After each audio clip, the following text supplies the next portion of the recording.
Islamic cultural centre Dammam মহান আল্লাহর অশেষ রহমতে আল কোরআন এবং সহিহ হাদিসের আলোকে সঠিকভাবে ইসলাম ধর্ম শিক্ষা দেওয়ার এক অনন্য প্রতিষ্ঠান।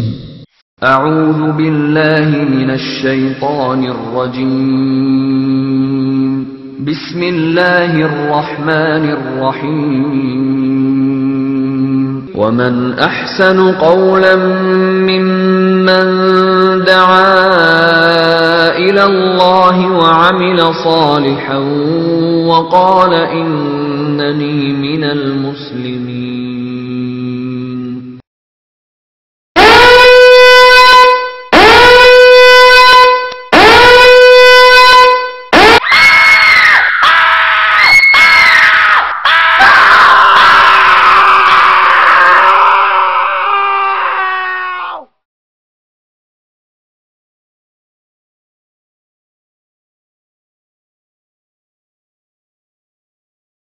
বিসমিল্লাহির রহমানির রহিম।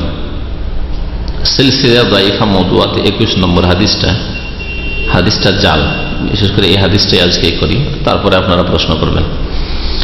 হাদিস বলছে যে হাসবি মিন সওয়ালি ইলমুহু বিহালি, যে এটা বর্ণনা করা হচ্ছে ইব্রাহিম আলাইহিস সালাম সম্পর্কে। হাসবি মিন সওয়ালি, আমার আল্লাহর কাছে চাওয়ার ক্ষেত্রে এটাই যথেষ্ট যে আল্লাহ তো আমার অবস্থা জানছেন। তার মানে আল্লাহ যখন আমার সম্পর্কে জানছেন তো এতটাই যথেষ্ট, আমি কেন চাইব না। এর উপরও এই বিদআত, এই গুমরাহির উপর, এই জাল কথার উপর আমল করে থাকে এক শ্রেণী সুফিরা, এর আগে করেছেও। যতই বালা মুসিবতে পড়ুক আল্লাহ জানছেন, কেন চাইব আল্লাহর কাছে? আল্লাহ কি জানেন না? আল্লাহ জানছেন, চাইব না। এটা ইসলাম নয়, বরং আল্লাহ পাকের কাছে চাওয়া, দোয়া করাই হচ্ছে ইসলাম। যেমন কোরআনের আয়াত এবং নবী সাল্লাল্লাহু আলাইহি সাল্লামের হাদিস দ্বারা জানবেন। এক দুটো আয়াত হাদিস এখানে পেশ করা হয়েছে, কিন্তু বহু আয়াত আর হাদিস আছে। সমস্ত নবী রসুলগণ আল্লাহ পাকের কাছে দোয়া করেছেন না করেননি? সবাই করেছেন। কোরআনে কারিমে বহু দোয়া আম্বিয়া রসুলগণের আছে। মুমিনদের দোয়া আল্লাহ পাক শিখিয়েছেন। এমনকি সূরা ফাতিহাতে দোয়া কেমন করে আল্লাহর কাছে করতে হবে, আল্লাহ পাক ইয়াকা নাস্তাইন, আল্লাহ তোমার কাছে সাহায্য চাওয়া আল্লাহ শিখিয়েছেন। ইহদিনাস সিরাতাল মুস্তাকিম, আল্লাহ আমাদেরকে সহি রাস্তা দেখায়। একজন গোমরা লোক যদি বলে আল্লাহ তোমাকে জানছেন আমি গোমরাহ আছি, বেনামাজি আছি, আল্লাহ কি জানেন না? তো আল্লাহ হিদায়াত করবে, আমি কেন চাইবো আল্লাহর কাছে? বলবেন আল্লাহ তো শিখাচ্ছেন ইহদিনাস সিরাতাল মুস্তাকিম। এই হাদিসটা মওদু, জাল। লেখক বলছেন লা আসলা লাহু, এই হাদিসের কোনো ভিত্তি নেই। আর এই হাদিস সম্পর্কে ইমাম ইবনে তাইমিয়া রাহমাতুল্লাহ আলাইহি বলেছেন হাদিস মওদু, জাল, মিথ্যা কথা।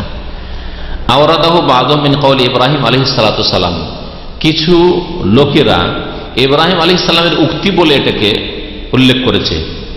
ওয়া হুয়া মিনাল ইসরাইলিয়াত, অথচ এটা হচ্ছে ইহুদিদের ইসরাইলিয়াত, মানে ইসরাইলি ইহুদিদের বর্ণনা। এটা ইব্রাহিম আলাইহিস সালামের উক্তি নয়। স্বয়ং ইব্রাহিম খলিলুল্লাহ আলাইহিস সালাতু সালাম বহু দোয়া করেছেন, যা কোরআনে কারিমে উল্লেখ করা হয়েছে। কোরআনে কারিমের কয়েক সূরাতে রয়েছে, বিশেষ করে সূরা ইব্রাহিম পড়ে নেন। সূরা ইব্রাহিমের এক রুকু পর্যন্ত প্রায় অনেকগুলি দোয়া ইব্রাহিম আলাইহিস সালামের।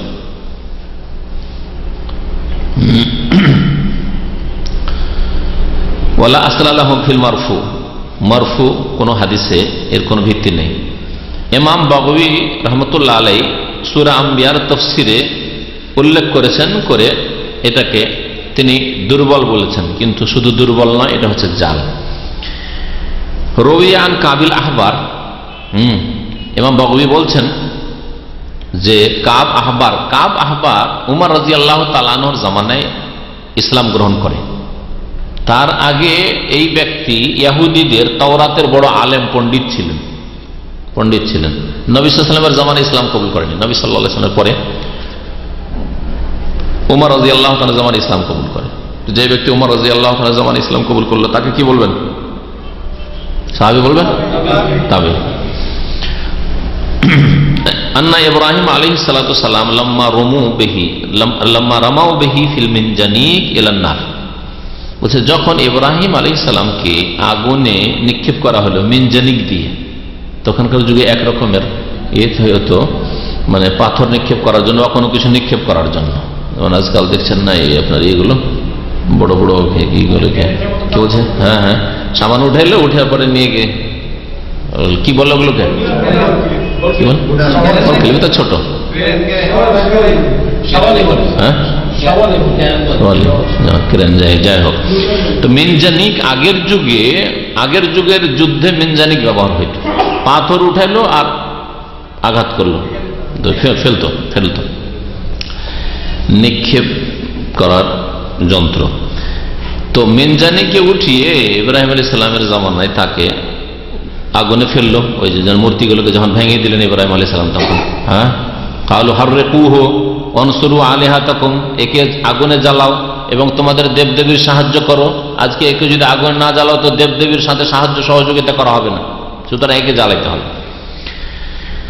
ইস্তাকবালাহু জিবরিল, তখন জিবরাইল আলাইহিস সালাম নাকি আসলেন, ফাকালা বলেন ইয়া ইব্রাহিম আলাকা হাযা, ইব্রাহিম তুমি কিছু চাও?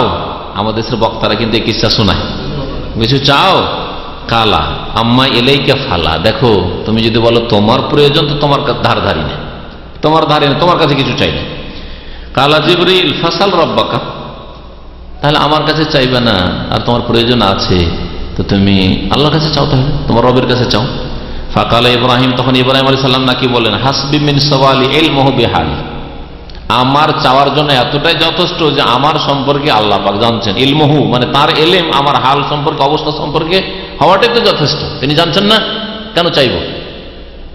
এটা ইব্রাহিম আলাইহিস সালাম বলতে পারেন যে ইব্রাহিম কত দোয়া করেছেন, কোরআনে কেন আল্লাহ পাক উল্লেখ করেছেন।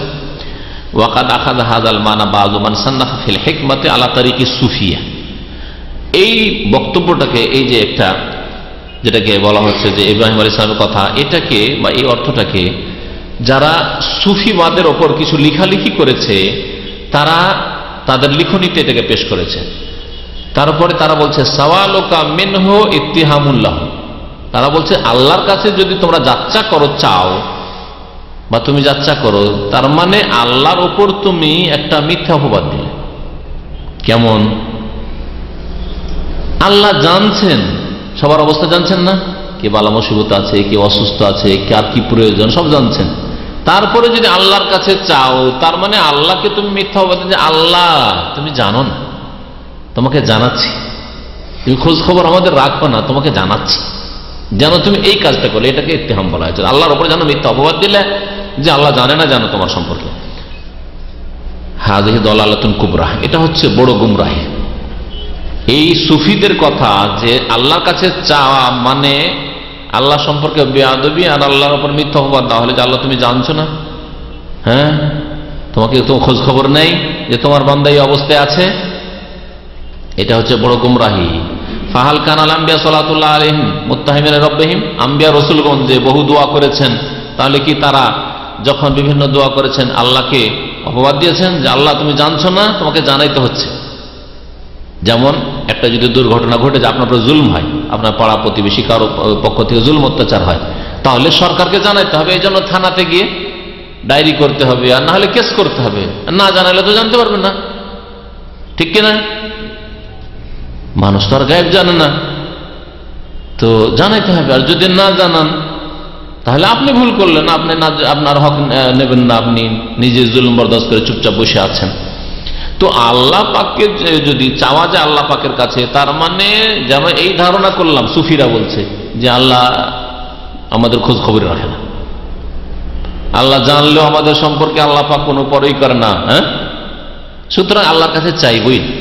আল্লাহ জানেন, সুতরাং আল্লাহ যখন দেওয়ার দিবেন, যখন ভালো করার করবেন, যখন বালা মুসিবত দূর করবেন, যখন রিজিক দেওয়ার দিবেন। আল্লাহর কাছে রিজিকও চাইবো না, আল্লাহর কাছে সুস্থতা চাইবো না, হেদায়েতও চাইবো না, কিছু চাইবো না।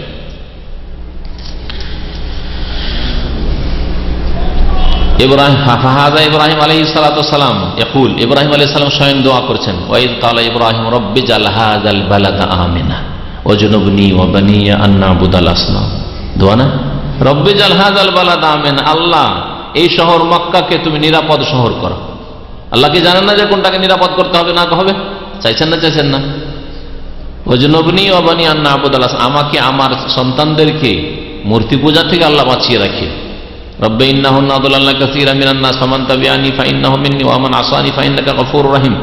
রব্বানা ইন্নী আসকানতু মিন যুররিয়াতি, হে আল্লাহ, হে আমার রব, হে আমাদের রব, ইন্নী আসকানতু মিন যুররিয়াতি, আমার সন্তানকে আমি রেখে গেলাম বিওয়াদিন, এমন এক উপত্যকায়, গায়রি যি জারইন, যেখানে কোনো ঘাসপাত নেই, কোনো ফসল নেই, ইনদা বাইতিকাল মুহাররম, তোমার সম্মানিত ঘরের নিকটে, মানে কাবার পাশে যে ওই যে যেখান থেকে ইসমাইল আলাইহিস সালামকে রেখে গেলেন, বিবি হাজারকে রেখে গেলেন। রব্বানা লিয়াকিমুস সালাহ, আল্লাহ কি জানেন না? জানাইছেন যে আল্লাহ রেখে গেলাম, আল্লাহ তো জানছেন, তারপর তো বলছেন রব্বানা, হে রব, যাতে করে তারা নামাজ কায়েম করে, ফাজাল আফইদাতাম মিনান নাস তাহবি ইলাইহিম, সুতরাং তুমি মানুষের অন্তরকে এই কাবা ঘরের দিকে, এই মক্কা শহরের দিকে ধাবিত করে দাও, মানুষ যেন ঝাঁপিয়ে পড়ে সারা দুনিয়া থেকে এই কাবা ঘরের উদ্দেশ্যে। ওয়ারযুকহুম মিনাস সামারাত, আল্লাহ এদেরকে ফলের রিজিক দাও, লাআল্লাহুম ইয়াশকুরুন। আরো দোয়া আছে, রব্বি জাআলনি মুকিমাস সালাতি ওয়া মিন যুররিয়াতি, আল্লাহ আমাকে নামাজ কায়েমকারী বানিয়ে দাও, আমার ছেলে মেয়েদেরকে নামাজ সন্তান সন্ততিদেরকে নামাজ কায়েমকারী বানিয়ে দাও। বহু দোয়া, রব্বি হাবলি মিনাস সালিহিন, আল্লাহ আমাকে নেক সন্তান দাও। কার দোয়া? ইব্রাহিম আলাইহিস সালামের দোয়া। কুল্লু হাদিয়া ওয়াদিয়াতুল আমবিয়া ফিল কিতাব ওয়াস সুন্নাহ লা তাকাদু তুহসা, কোরআন হাদিসে নবী রাসূলদের দোয়া, বহু দোয়া রয়েছে, গণনা করে শেষ করতে পারবেন না। আদম আলাইহিস সালাম দোয়া করেননি?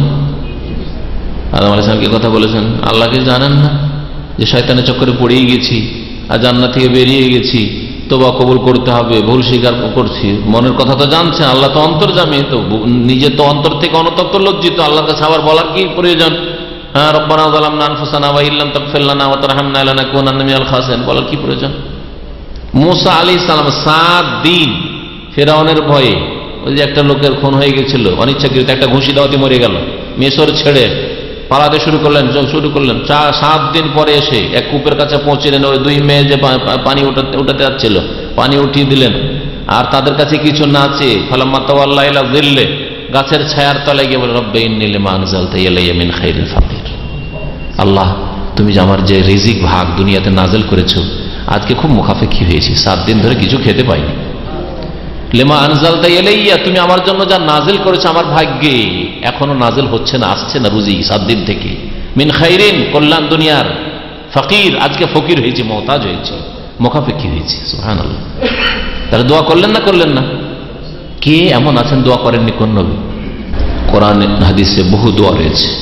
এই বিদআতপন্থীরা এই জাল কথা ঢুকিয়েছে, সুফিরা এটা ঢুকিয়েছে এই জাল কথা, আর এই আসল বিষয়টা ভুলে গেছে যে দোয়া শুধু আল্লাহর কাছে যাচ্চা করা, চাওয়া নাই যে মনের গরজ পূরণ করা।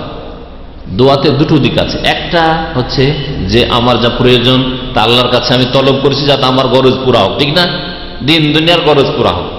দ্বিতীয়, এর চাইতে গুরুত্বপূর্ণ যে দিকটা রয়েছে সেটা হচ্ছে দোয়া হচ্ছে আল্লাহর কাছে নিজেকে আল্লাহর গোলামি প্রকাশ করা, আল্লাহর কাছে একাগ্রতা প্রকাশ করা, আল্লাহ পাকের কাছে তাওয়াদু খাসসাদি, আল্লাহর ইবাদত, এটাকে আল্লাহকে জড়িয়ে ধরা, ছাড়বো না, আল্লাহ নেব, এই যে দোয়াতে এই দিকটা রয়েছে। এই জন্য নবী করিম সাল্লাল্লাহু আলাইহি ওয়াসাল্লাম না বলেছেন যে আদ-দুআ হুয়াল ইবাদত, দোয়াই তো হচ্ছে ইবাদত, দোয়াই তো হচ্ছে ইবাদত, সহিহ মুসলিমের হাদিস। আর একটা হাদিস রয়েছে যেটা তিরমিজিতে, আদ-দুআ মুখুল ইবাদত, দোয়া হচ্ছে ইবাদতের মগজ। যদি হাদিসটাকে মুহাদ্দিসিন যায়িফ বলেছেন, কিন্তু সমর্থনে ওই মুসলিমের হাদিস রয়েছে দোয়াই হচ্ছে ইবাদত, আর দোয়া হচ্ছে ইবাদতের মগজ, সুতরাং সমর্থনে বলা যেতে পারে।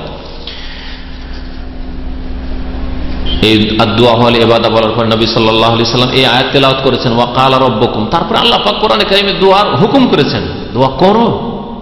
ওয়া ক্বালা রাব্বুকুম, তোমাদের রব আল্লাহ পাক বলছেন, উদউনি, মানে আমার কাছে দোয়া করো, আস্তাজিব লাকুম, তোমাদের দোয়া আমি কবুল করব, তোমাদের ডাকে সাড়া দেব। আল্লাহ তো দোয়া করতে বলেছেন। আল্লাহ যদি এটাই ধর্ম হইতো যে আল্লাহর জেনে নেওয়াই যথেষ্ট, তাহলে আল্লাহ পাক বলতেন যে বান্দা কিচ্ছু চাইতে হবে না, যখন যার লাগবে হাজির, আমি দিয়ে পৌঁছে দেবো, খবরদার চাওয়ার কোন প্রয়োজন। চাওয়া মানে তুমি আমাকে মনে করছো গাফেল মনে করছো নাকি?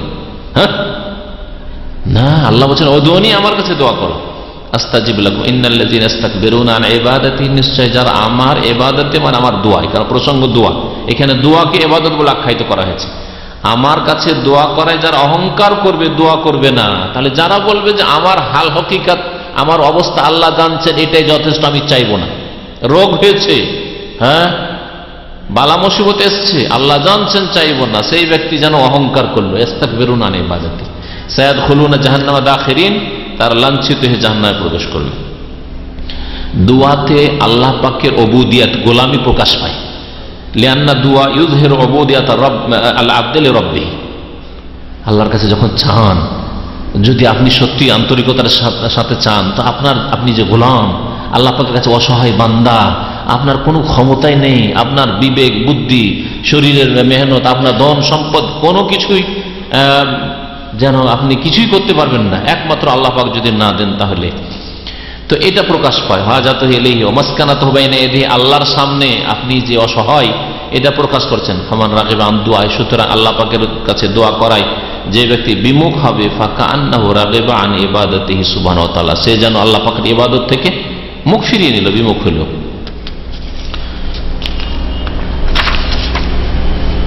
বরং নবী করিম সাল্লাল্লাহু আলাইহি ওয়াসাল্লামের এমন হাদিস রয়েছে যে আল্লাহর কাছে দোয়া না করলে আল্লাহ নারাজ হয়ে যান।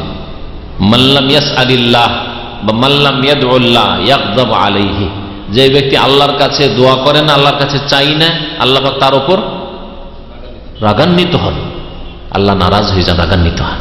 তাহলে দোয়া চাওয়াটা ইবাদত।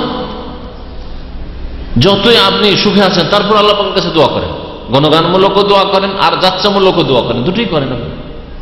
নিয়ামত আছে, তারপর নিয়ামতটা কন্টিনিউ, আল্লাহ ছিনিয়ে নিও না, এই দোয়া করেন না। বিশেষ দোয়া আল্লাহুম্মা ইন্নী আউযু বিকা মিন যাওয়ালি নি'মাতিকা, আল্লাহ তোমার নিয়ামত যেন আমার থেকে হারিয়ে না যায়, আর যা আছে সরে না যায়, যাওয়ালি নি'মাতিকা ও তাহাওয়ালি আফিয়াতিকা, আর এই সুস্থতা যেন পরিবর্তন না হয়ে যায়, কালকে অসুস্থ না হয়ে যায়, আল্লাহ সুস্থ রাখো সবসময়। তাহলে অনেক সময় দেখছি যে আলহামদুলিল্লাহ টাকা পয়সার দোয়া নাই, আল্লাহর কাছে দোয়া করে আল্লাহ এটা টিকিয়ে রাখো, বরকত দাও, এতে কন্টিনিউ করো এই নিয়ামত, আজকে আছে কালকে আল্লাহ তুমি আমাকে করিও না। সুস্থ আছেন, আল্লাহ সুস্থ রাখো, সুস্থ রেখে আল্লাহ তোমার ইবাদতে তৌফিক দান করো।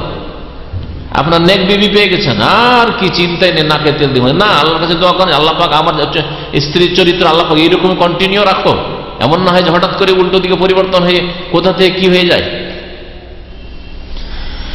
তো মাল্লাম ইয়াসআলিল্লাহ ইয়াগযাব আলাইহি, যে ব্যক্তি আল্লাহর কাছে চাই না, দোয়া করেন না, আল্লাহ তার উপর অসন্তুষ্ট হন, নারাজ হন, রাগান্বিত হন। এই হাদিসটা হাসান, হাদিসকে ইমাম যাহাবী সহিহ বলেছেন, ইমাম হাকিমও সহিহ বলেছেন। আর একটি হাদিস রয়েছে, আয়েশা রাদিয়াল্লাহু তাআলা আনহা বর্ণনা করেছেন, তিনি বলছেন সালুল্লাহ কুল্লা শাইইন, আল্লাহর কাছে সব কিছুই চাও, চাইতে বলা হয়েছে। হাত্তা শিশা, এমন কি স্যান্ডেলের ফিতা যদি ছিঁড়ে যায়, ফাইনাল্লাহ আযজা ওয়া জাল ইন লাম ইউয়াসসিরহু লাম ইয়াতায়াসসার, আয়েশা রাদিয়াল্লাহু আনহা বলছেন আল্লাহ যদি সহজ না করেন তো স্যান্ডেলের ফিতা পাওয়া মুশকিল। কথা ঠিক।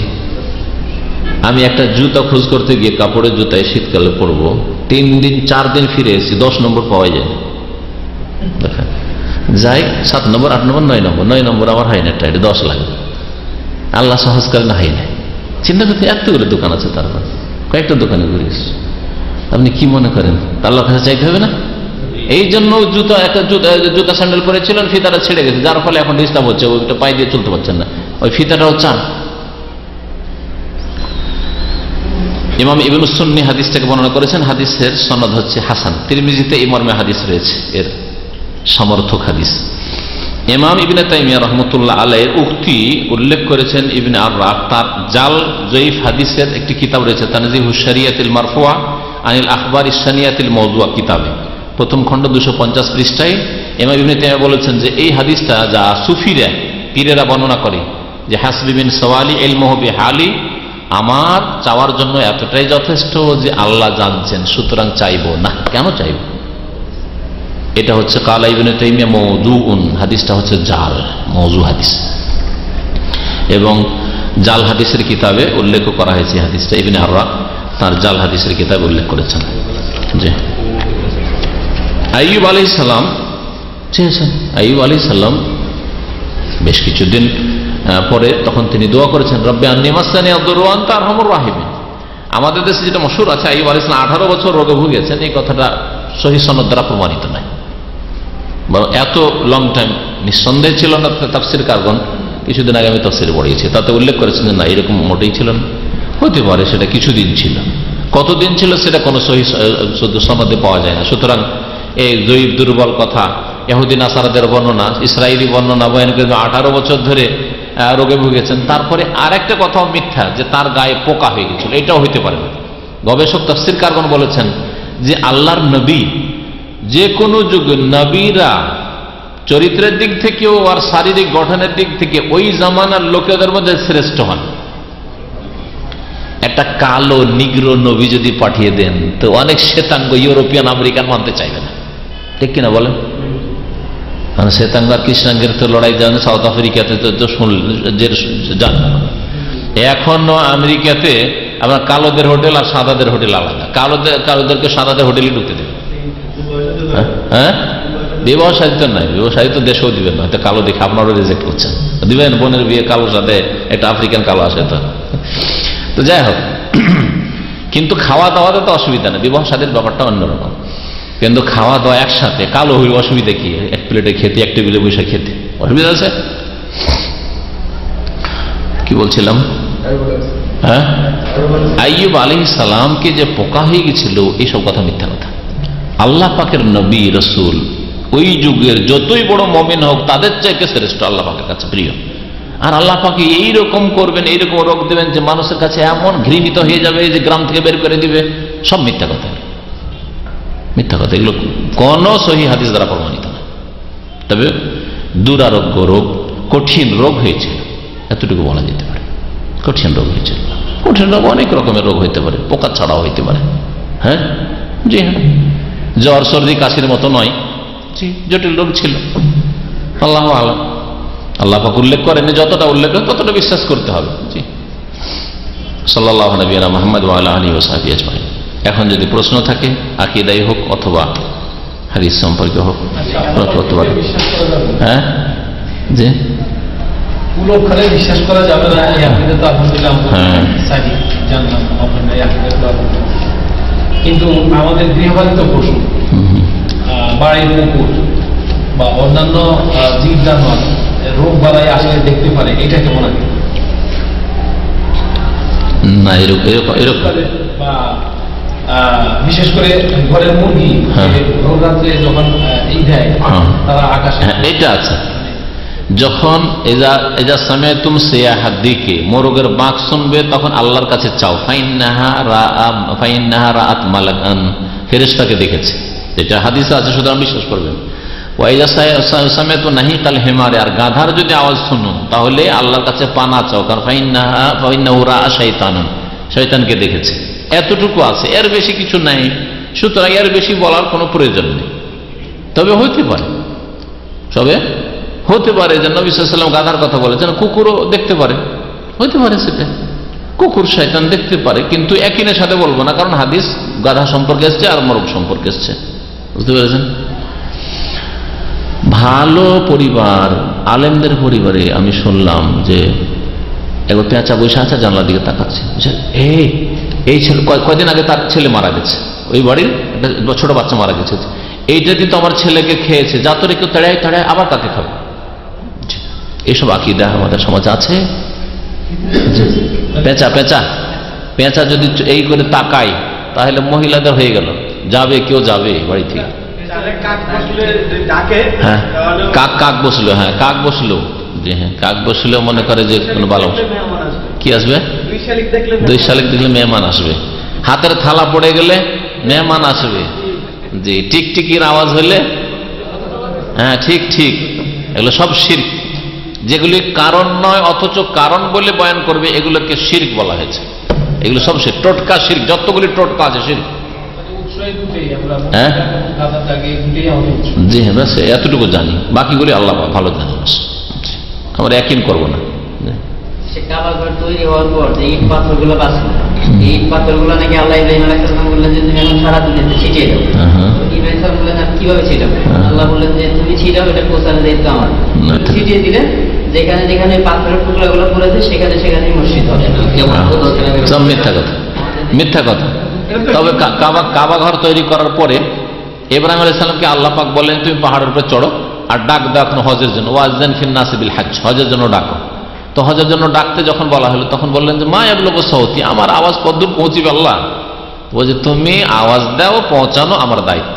এটা একটা হাদিস আছে, হ্যাঁ, হজের ব্যাপারে। আর যখন আওয়াজ পৌঁছেছে লাব্বাইক লাব্বাইক, যত নসলে প্রজন্মে ছিল, হ্যাঁ, বীর্য হয়ে থাকুক আর ইয়ে হয়ে থাকুক, আর বাপ মা পৃষ্ঠে থাকুক ইত্যাদি, ওরা লাব্বাইক বলেছে রুহের জগৎ থেকে। আল্লাহ আলম, এরকম রিওয়ায়াত আছে, সহিহ না যঈফ আল্লাহ আলম। তো এইগুলো হয়তো বয়ান করা যেতে পারে। ডাক দেওয়ার ব্যাপারটা ঠিক, যে তাকে ডাক দিতে বলা হয়েছে। জি কাবা নির্মাণ করার জন্য কিসের না, এই যে কিসসা, এই কিসসা সহিহ না, এটা হচ্ছে ইসরায়েলি বর্ণনা। হ্যাঁ জি, আসুক আর না আসুক জানা নেই আমাদের, কিন্তু এর উপর নির্ভর করে বলবো যে এসে জিবরাইল বললো যে আমি কি করবো, হ্যাঁ, ক্যান আই হেল্প ইউ, আমি কিছু সাহায্য করতে পারি কি, এসব মিথ্যা কথা, এসব মিথ্যা কথা। হ্যাঁ একটা প্রশ্ন হচ্ছে, ভাই বলছেন আমি জোহরের নামাজে খুবই সফরে বের হবো, তো সফরের নামাজ আমি কি দুই নামাজ জোহর আসর কি কসর করে একত্র করি না? জোহরের নামাজের আগে সফরে বেরোবেন, তাহলে বাড়িতে কসরও চলবেন না আর জমাও চলবেন না। কসর জমার হুকুম হচ্ছে সফরে, আর যতক্ষণ গ্রামের বাইরে না গেছেন বা শহরের এক কিনারে বাইরে না গেছেন ততক্ষণ সফর শুরু হয়নি। সুতরাং যদি সফর করেন এখান থেকে, যখন আপনি দাম্মাম ছেড়ে দিয়ে এয়ারপোর্ট রোডে, জনবস্তি শেষ 91 এদিকে আল ফুরকান মসজিদের পরে জনবস্তি শেষ, তখন আপনি গিয়ে ওখানে কসরও করতে পারবেন, জমা করতে পারবেন। যখন ডিস্টেন্স দূরে, ডিস্টেন্স হতো রিয়াদ, দূরত্ব মক্কা বা দেশে যাচ্ছেন, এয়ারপোর্টে যাবেন আপনি গিয়ে এয়ারপোর্টে গিয়ে কসর করতে পারবেন, এয়ারপোর্টে গিয়ে আপনি ওখানে জমাও করতে পারবেন।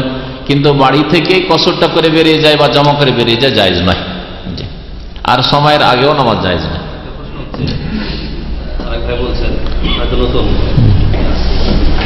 আজানের কালিমা মক্কাতে 21টা আর মদিনাতে 17টা, একটু বোঝাই বলবেন প্লিজ। আজানের কালিমা ওই কিছুদিন আগে হয়তো আলোচনায় শুনেছেন, শুক্রবার এদের না হাদিসের ক্লাসে আবু মাহজুরা রাদিয়াল্লাহু তাআলা আজানে আশহাদু আল্লা ইলাহা ইল্লাল্লাহ, আশহাদু আল্লা ইলাহা ইল্লাল্লাহ, আশহাদু আন্না মুহাম্মাদুর রাসূলুল্লাহ, আশহাদু আন্না মুহাম্মাদুর রাসূলুল্লাহ, এটা আস্তে আস্তে একটু আওয়াজে বলে তারপর উচ্চ স্বরে, আজান যেমন জোরে বলে ওই রকম বলা। প্রথম যে 4 বার বললেন 2-2 করে, এটাকে তারজি বলা হয়েছে, তো 4টা বেড়ে গেল। হ্যাঁ জি, এটা বেশি আছে। মদিনার বেলাল রাদিয়াল্লাহু তাআলা আজানে এই 4টা বেশি নেই, জি জায়েজ আছে, ওটাও জায়েজ আছে, এটাও জায়েজ আছে। জোহরের পরে উনি বাইরে হবে, জোহর পড়ে নিলেন, কিন্তু এখন জোহরের সাথে আসর ওই মুসল্লাতে কসর করে, বাড়িতে যতক্ষণ একটা তখন মুসাফির নয়, তো এই জন্য বললাম যে চলবে না, কিন্তু গ্রামের বাইরে চলে যাওয়ার পরই চলবে। বাড়িতে বসে বসে মসজিদে সফরের বাইরে হবে, হ্যাঁ, তো নিজের বাড়িতে মানে বাড়ির পাশে মসজিদে, বাড়ির পাশের মসজিদ হচ্ছে বাড়ি, সেটা না, এখনো মুসাফির হয়নি স্যার। যতক্ষণ পর্যন্ত, যতদূর পর্যন্ত ঘর বাড়ি আছে গ্রামের বা শহরে, তার মধ্যে আছে, ততক্ষণ সে মুসাফির হয়নি। ঢাকা থেকে যাচ্ছেন, ঢাকার মধ্যে আছে, ঢাকা তো বিশাল সিটি ধরেন, হ্যাঁ, বা রিয়াজ 80-100 কিলোমিটার এদিক থেকে ওই দিক, রিয়াজের মধ্যে আছে, রিয়াজের বাইরে যায়নি, কসর করা যাবে না। রিয়াজ থেকে একটা লোক মক্কা বেরোচ্ছে, দাঁড়ান রিয়াজের অধিবাসী, হ্যাঁ, তাহলে রিয়াজের ভিতরে থাকতে 5 কিলোমিটার 7 কিলোমিটার চলে গেছে, আর কসর কাজ শুরু করবে, চলবে না যতক্ষণ পর্যন্ত আবাদি মানে জনবস্তি শেষ না হবে। শহর বাইরে একটা পেট্রোল পাম্পে চলে যাবে শহরের এক কিনারে, তারপরে করুক, অসুবিধা নেই, শহর থেকে বেরিয়ে গেছে। আমরা কিভাবে জাল হাদিসগুলো চিনব? জাল হাদিস চেনার ক্ষেত্রে সাধারণ মানুষ ভালো আলেমদের কাছ থেকে জেনে নেবে। কোনো একটা হাদিস যদি আসে, বুখারী মুসলিম আসে, তাহলে জানবে যে সহিহ আছে। শুধু এতটুকু জানতে হয়, মানসুখ তো নয়, এতটা জানতে হয় আমল করার জন্য। হ্যাঁ, আর মানসুখ হয় তাহলে মানসুখ রহিত। আর ভালো আলেম চেনার চেষ্টা করলে চেনা যাবে। এর আগে অনেকবারই এই ভাতৃপার উদাহরণ দিচ্ছি। প্রথম ব্যাচেলর যখন এসছেন, হাত পুড়িয়েছেন 2-1 দিন, আর হাত পুড়ে না এখন ভাত রান্না করতে গিয়ে, তাই না? সবজি কাটতে গিয়ে আঙ্গুল কেটেছেন, আর কাটে না এখন, ঠিক না? কারণ আপনার দিন শিখাও জরুরি, যেমন ওদের। সুতরাং যা ঘুমিয়েছেন খালাস, আর ঘুমানো চলবে না। এটা ভাববেন না যে আমি ওই এডিটিং এ শুনে নেবো, না, এখানেই শুনতে হয় বোধ। সামনে শোনা আর এতে শোনা, ভিডিওতে শোনা পার্থক্য আছে। হ্যাঁ শেখ, শিপ নয়, শিপটা ভুল। হ্যাঁ যাই হোক শেখ। আচ্ছা হ্যাঁ, কোন হাতে করবেন? ডান হাতে করবেন। ডান হাত, বাম হাতে নয়, দুই হাতে নয়। না না না, দুই চার হাতে না। মুসাফা হচ্ছে এক দুই হাতে। ডান হাত ভালো কাজের জন্য, আর মুসাফা হচ্ছে ভালো কাজ। সুতরাং আপনার ডান হাত আর আরেক ভাইয়ের ডান হাত, এই ডান হাতের মুসাফা। আর এই দুই হাতের মুসাফা এটা ভিত্তিহীন। বহু হাদিস এই ক্ষেত্রে রয়েছে এক হাতের মুসাফার। এই বিষয়টা এমনি ফিকহের মাসলা, সেই জন্য ভাবছিলাম করবো না, কিন্তু করার প্রয়োজন, আলোচনা করার প্রয়োজন। কারণ এটা নিয়ে আমাদের দেশে বিদাতি মোল্লার বাড়াবাড়ি করে। জনসাধারণ গেলে হাত বাড়াইতে চায় না, দুই হাত দেন, না হলে মুসাফা করবো না। আপনি হয়তো মুসাফা করতে গেছেন, করবেন আপনার সাথে, এইরকম করেছে।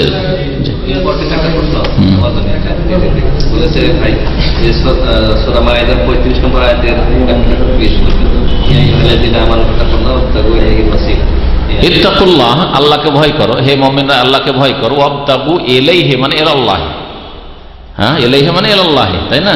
তার দিকে মানে আল্লাহর দিকে, আল্লাহর দিকে। আল ওয়াসিলা মানে কুরবা, নৈকট্য। আল্লাহর দিকে নৈকট্য অর্জন করো, মানে আল্লাহর দিকে যাওয়ার ক্ষেত্রে নৈকট্য লাভ করার চেষ্টা করো। আল্লাহর নিকটবর্তী হবেন কি দিয়ে? ব্যক্তিকে ধরে। আমি ধরবো আপনাকে দিয়ে পার হবো না, এটা মিথ্যা কথা। আল্লাহর নৈকট্য লাভ করতে হবে ঈমান এবং নেক আমল দিয়ে। ইন্নাল্লাযীনা আমানু ওয়া আমিলুস সালিহাত, কত জায়গায় আল্লাহ কোরআনে এখানে বলেছেন ঈমান ভালো করেন, আমল ভালো করেন।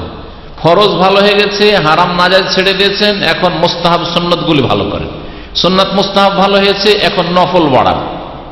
বোঝা গেছে? জি। সন্দেহের ঊর্ধ্বে যান, সন্দেহের মধ্যে থাকিয়েন না, এইভাবে। তারপরে জিকির আজকার, এখন নফল জিকির আজকার বাড়ান, জবানে জিকির আজকার, অন্তরে জিকির আজকার বাড়ান, দোয়া বাড়ান, নমনীয়তা বাড়ান।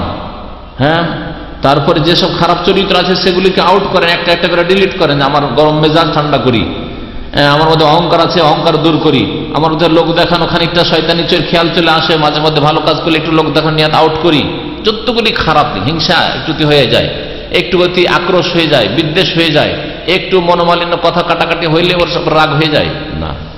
যতগুলি খারাপ এরকম আছে সবগুলিকে দূর করেন। এইভাবে আল্লাহ পাকের নৈকট্য লাভ করেন। ওয়াসিলা মানে কোরবান, নৈকট্য লাভ করা। এখানে এই আয়াতে যদি নবীর ওসিলা ধরা হইতো তো ইলাল্লাহের ওসিলা, নবীর নামই কোথায় আছে? এখানে নবীর নাম আছে? আল্লাহ পাকের নৈকট্য তলাশ করো। অবতাগু মানে তলাশ করো, সন্ধান করো। ইলাইহি মানে ইলাল্লাহ, আল্লাহর দিকে। আর ওয়াসিলা মানে নৈকট্য, আল্লাহর দিকে পৌঁছার জন্য নৈকট্য তলাশ করো। আল্লাহর নিকটবর্তী কেমন করে হবে? সবাই চেষ্টা করেছে, আম্বিয়া রাসূলগণ সবাই কম্পিটিশন করেছে, সাহাবীরা সবাই কম্পিটিশন করেছে। আবু বকর ওমর কম্পিটিশন করলেন, ওমর রাদিয়াল্লাহু তাআলা অর্ধেক মাল নিয়ে আসলেন বাড়ি থেকে, আবু বকর সব নিয়ে আসলেন। কম্পিটিশন করেন, দেখলেন দিনের কাজে কেউ 100 রিয়াল দিল, আপনি 500 রিয়াল দেন। কেউ 500 রিয়াল দিয়েছে, আপনি 1 মাসের বেতন দেন। হয়েছে কম্পিটিশন করা। হ্যাঁ, আপনার ভাই 100 রিয়াল 200 রিয়াল করে মাসে পাঠাচ্ছে বা পাঠায় না, আপনি বলেন আমি সব টাকা আমার বাপ মার খরচ পাঠাবো। এগুলো হচ্ছে আল্লাহ নৈকট্য লাভের উপায়। জি, 5 ওয়াক্ত নামাজ আলহামদুলিল্লাহ জামাতে পড়তে পারছেন, ফজরও পড়তে পারছেন, তাহাজ্জুদ শুরু করেন। এগুলি হচ্ছে আল্লাহ পাকের নৈকট্য লাভের চেষ্টা করা। দুটো জায়েজ আছে, জমা তাকদিমও জায়েজ আছে, তাখিরও জায়েজ আছে। যে কোনো সময় পড়া যায় 2 ওয়াক্তের মধ্যে। কিন্তু নবী সাল্লাল্লাহু আলাইহি ওয়াসাল্লাম বেশিরভাগ তাকদিম করেছেন, যদি কিন্তু হয়তো সম্ভব হচ্ছে না, থামছে না গাড়ি। মাগরিবের সময় থামলো না, তাহলে সব মাগরিব পড়ে না, সমস্যা নেই। জোহরের সময় থামা সম্ভব হলো না, থামছে না, আড়াইটাতে গিয়ে থামলো, আসরের সময় জোহর পড়ে, সমস্যা নেই, জায়েজ আছে। জি,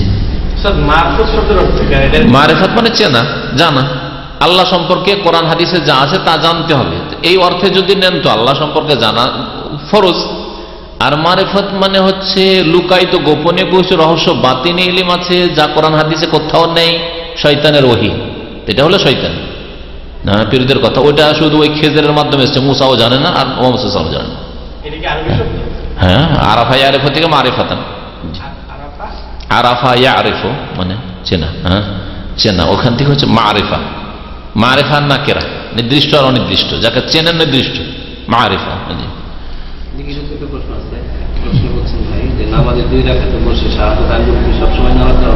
হ্যাঁ, নামাজের তাশাহুদে শাহাদাতের আঙ্গুল হিলাতে থাকবে না, দোয়া করবেন, হাদিসে আছে। দোয়া করতেন এবং ইশারা করতেন, সুতরাং হিলাবেন, কোন এক জায়গায় হিলাবেন, কোনখানে হিলাবেন কোনো প্রমাণ যেখানে নেই। সুতরাং আপনি জবানও দোয়া করছেন আর আপনার আঙ্গুল হিলাচ্ছেন, দোয়া করছেন, যেন এটা দোয়া। বলবেন যে একটা দলিল চাই, একটা হাদিস যদি আমাকে দেয় তো আমি তো আমল করবো, ওটা তো আমিও চাই।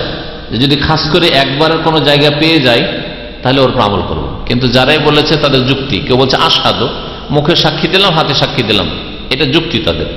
আর এক দল বলছে না, ইল্লাল্লাহ, ইল্লাল্লাহ, একমাত্র আল্লাহ ছাড়া কেউ মাবুদ নেই, সুতরাং ইল্লাল্লাহ মুখে বললাম, ইল্লাল্লাহ হাতে বললাম, এই জন্য একবার ইল্লাল্লাহ উঠাবো, কেউ বলছে আশহাদুতে উঠাবো, বুঝেছে? বাকি কথা হলো যে নবী করিম সাল্লাল্লাহু আলাইহি ওয়াসাল্লাম কানা ইউশিরু ওয়ায়াদউ বিহা, ইশারা করতেন এবং তা দিয়ে দোয়া করতেন।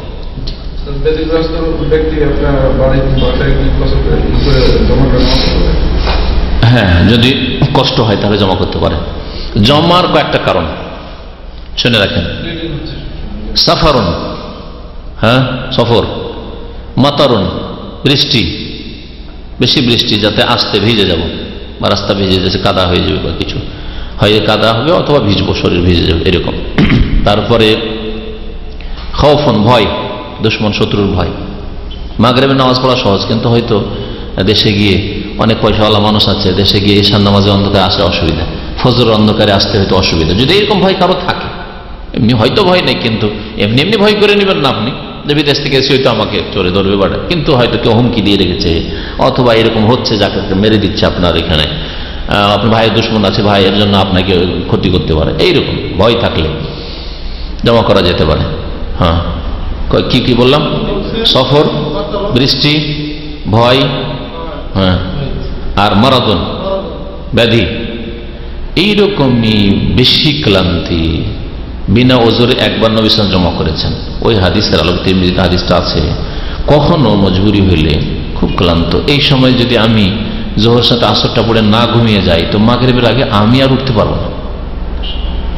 এটা কখনো কখনো এরকম হইতে পারে। যদি আপনার বাংলাদেশ থেকে দাম্মাম পৌঁছিতে 24 ঘন্টা লেগে যাবে, 48 ঘন্টা লেগে যায়, তারপরে ঘুমের কত প্রয়োজন আপনার। হজের পরে, হজের পরে এসে একদিন সকালে মদিনায় মসজিদে তখন ছাত্র, মানে প্রথম না দ্বিতীয় হজ ছিল, একদিন ঘুমিয়েছি সকাল 9টায়, অ্যালার্ম দিয়ে রেখেছি, কিছু বুঝতে পারিনি। তারপরে বিকেল সকাল 9টা 10টায় এসে শুয়েছি, মাইকে 8টা 9টায় মনে নেই ঠিক হবে, 2টো 2:30টায় জাগতে পেরেছি। ততক্ষণ পর্যন্ত আমাদের যে আপনার ক্যান্টিন সব বন্ধ হয়ে গেছে। 2টো 2:30 মানে জোহর আসর জমা করার সময় তো আছে, নামাজ মানে মাগরিব হয়নি, নামাজ একবার কাজা হয়ে যায়, কিন্তু খাবার পেলাম না। এসছি সকালে এসে কিছু খাইনি, শুয়ে পড়েছি, এই অবস্থা। আর তখনকার যুগে মদিনা মুসলিমদের কোনো হোটেলের ব্যবস্থা ছিল না, কোনো হোটেল ছিল না। এখন ইদানিং হোটেল খুলেছে 2টো মনে হয়, একটা বাকালা মনে হয় খুলেছিল কি খুলেনি অবস্থা ছিল, বাকালের জন্য বাইরে যেতে হতো অবস্থা। অতিবার্ধক্য এক রকমের রোগ, অতিবার্ধক্য হচ্ছে এক রকমের রোগ, বারবার হয়তো উজু করতে আর নামাজ পড়তে অসুবিধা হচ্ছে, তো একবার হয়তো জমা করে নিলাম, চলতে পারে। বৃষ্টির সময় মাগরিবের নামাজের পর ইমাম সাহেব এশার নামাজ পড়তেছেন, অবস্থা আমি মাগরিব করবো, তার পিছনে 3 রাকাত পরে আমি বসে সালাম ফিরাবো নাকি? 3 রাকাত পড়ার পরে ইন্তজার করেন, আর তারপর তখন যখন সালাম ফিরে একসাথে সালাম ফিরে, এটাই সবচেয়ে ভালো। আর একদল বলছেন যে আপনি সালাম ফিরে নেন, অপেক্ষা করার কি প্রয়োজন, যেখানে আপনার নামাজ হয়ে গেছে। ইখতিলাফ মাসলা ইজতিহাদের, সুতরাং এখানে অপেক্ষা করে নাও ভালো, একসাথে সালাম ফিরবেন। তাহলে এটা ঠিক এর উপরে কিয়াস হবে। ওই সালাতুল খৌফ নবী সাল্লাল্লাহু আলাইহি ওয়াসাল্লাম 2 রাকাত করে পড়িয়ে দিয়েছেন, সাহাবীরা চলে আবার আরেকদল 2 রাকাত পড়েছেন বা বসে থেকেছেন, 2 রাকাত পড়ে 2 রকম করেছেন, সালাম ফিরে চলে গেছেন এক নিয়মে, আরেক নিয়মে আছে বসে থেকেছেন, আরেকদল যখন কমপ্লিট হয়েছে 2 রাকাত তখন একসাথে নিয়ে সালাম ফিরেছেন। বৃষ্টি এখানে দেখা যায় যে বৃষ্টি যে নামাজটা আছে, বৃষ্টি গন্ধ পাইলে বৃষ্টি একটু ঘুরে ঘুরে শুরু হয়েছে, বৃষ্টি যদি ওই সময় চলতে থাকে, হ্যাঁ,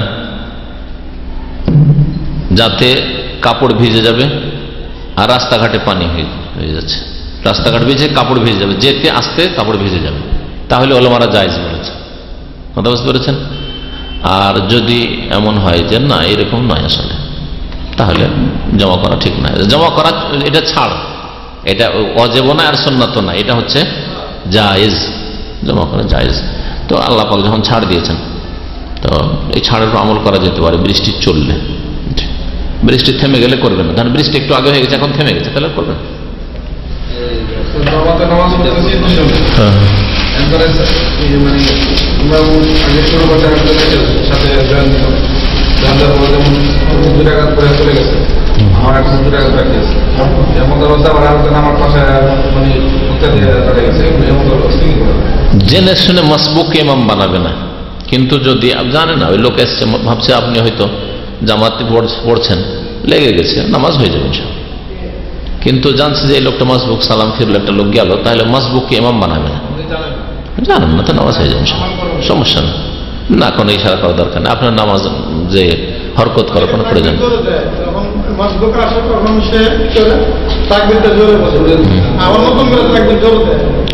তাকবীর জোরে বলতে হবে যেন যে রুকু সেজদা বুঝতে পারবে না, তো সেজদা থেকে কখন উঠলেন না উঠলেন, আওয়াজ উঁচা করেন। যখন আপনার পিছনে কিছু লোক লেগে গেছে তখন আপনি একটু উঁচা আওয়াজ করেন।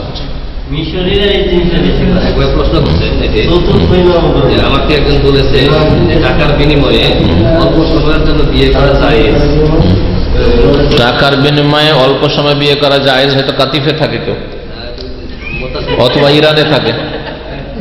বিদেশে গেছে ইরানে, আমরা মদিনা ইউনিভার্সিটি পড়েছি, কত যে কষ্ট করে থেকেছি ফ্যামিলি ছেড়ে, আর ইরানে অ্যাডমিশন নেই। ইরানের কুম ইউনিভার্সিটি আছে, মদিনা ইউনিভার্সিটি যেমন আহলে সুন্নাত ওয়াল জামাত ইউনিভার্সিটি, ওটা হচ্ছে ওদের রাফিজ ইউনিভার্সিটি। ওখানে ছাত্ররা গেলে ইন্দোনেশিয়া, বিভিন্ন বাংলাদেশ থেকেও আসে, ভারত থেকেও আসে, এদের জন্য মোতা করার জন্য মহিলা, প্রচুর মহিলা আছে, কেউ বিনা এতে থাকে না। বুঝতে পারছেন, তাদের জেনা হচ্ছে ধর্ম। যেই ব্যক্তি একবার মোতা করবে সে হুসেনের দরজা পাবে, যে 2 বার করবে সে হাসানের দরজা পাবে, 3 বার যদি মোতার বিবাহ করতে পারবেন, কন্ট্রাক্টের বিয়ে, হ্যাঁ, এই যে 5 স্টার হোটেলে যেমন যায় 3 দিন 4 দিনের জন্য একটা নিল, এটা যদি করে তাহলে সে আলী রাদিয়াল্লাহু তাআলা দরজা পাবে। এটা হলো রাফিজি শিয়া আকীদা। এটা কোন হিন্দুর কাছেও জেনা করা কোনো সওয়াব পুণ্যের কাজ নাই। আলহামদুলিল্লাহ, আলহামদুলিল্লাহ, বারাকাল্লাহু লাক, বারাকা ফিল মাওহুব ওয়া শাকারতাল ওয়াহিব ওয়া রাযাকতা বিরহা ওয়া লাকা শুদ্দাহু, হ্যাঁ, ওয়াল আকিকাতু সুন্নাতুন মুআক্কাদাতুন। হ্যাঁ, আকিকা মেয়ে তো হয়েছে, যে আকিকাতে একটা দিবে, তো আমরা তার আশা করতে পারি না। শুক্রবারে রাতে আচ্ছা আচ্ছা, ঠিক আছে, জাযাকুমুল্লাহু খাইরান। ভাই একটা হাদিস এখানে উল্লেখ করছে, সহিহ বুখারীর মূল আরবির 606 নম্বর হাদিস, কথা হচ্ছে মোহাম্মদ ইবনে ইউসুফ বর্ণনা আবু হুরায়রা থেকে বর্ণিত যে তিনি বেলাল রাদিয়াল্লাহু তাআলাকে আযান দিতে হয়েছে, এবং তিনি বলেন তাই আমি তার ন্যায়, বেলালের ন্যায় আযানের মাঝে মুখ এদিক সেদিক ফিরাই। হ্যাঁ, ওইটা বুঝতে চাইছি যে হাইয়া আলাস সালাহ, হাইয়া আলাল ফালাহ, ডানে বামে ফিরাবে। এটা বলগুলো মানে আলোচনা এসছে তো, ডান দিকে হাইয়া আলাস সালাহ 2 বার, আর বাম দিকে হাইয়া আলাল ফালাহ। আরেকবার বলেছেন যে সফরে কি নামাজের সময় হওয়ার আগেই নামাজ কসর করে জমা করে পড়তে পারবে? নামাজের সময়ের আগে কোনো নামাজ নেই, সফরে হোক আর বাড়িতে হোক, বিফোর টাইম, সময়ের আগে কোনো নামাজ জায়েজ নেই। জোহর হচ্ছে 11টা, আজকে ছিল মনে হয় 37, কেউ যদি 11টা 10, 15, 20 পড়ে নামাজ জায়েজ নেই, নামাজ হবেই না, সময়ের আগে কোনো নামাজই হবে না।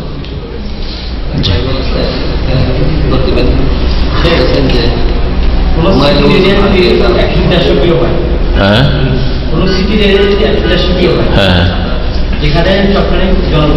হ্যাঁ হ্যাঁ, সফর নয়, একই শহরের মধ্যে সফর হবে, শহরের মধ্যে আছে।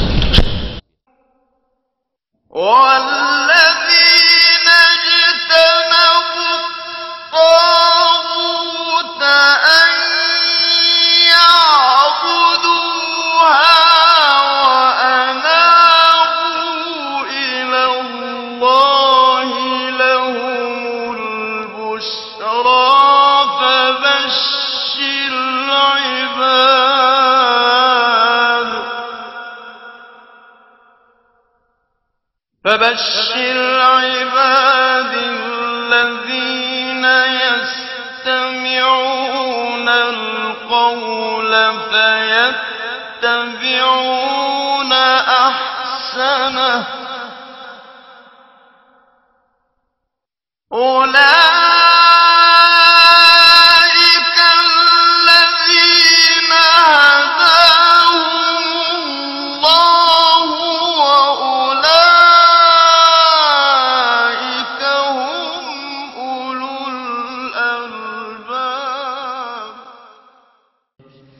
প্রশংসা সবই কেবল তোমারি, প্রশংসা সবই কেবল তোমারি, রাব্বুল আলামিন।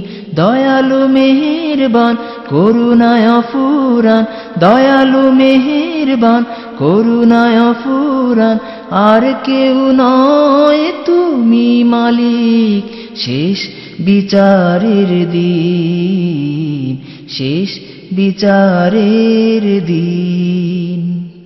প্রশংসা সবই কেবল তোমারি, রাব্বুল আলামিন। দয়ালু মেহেরবান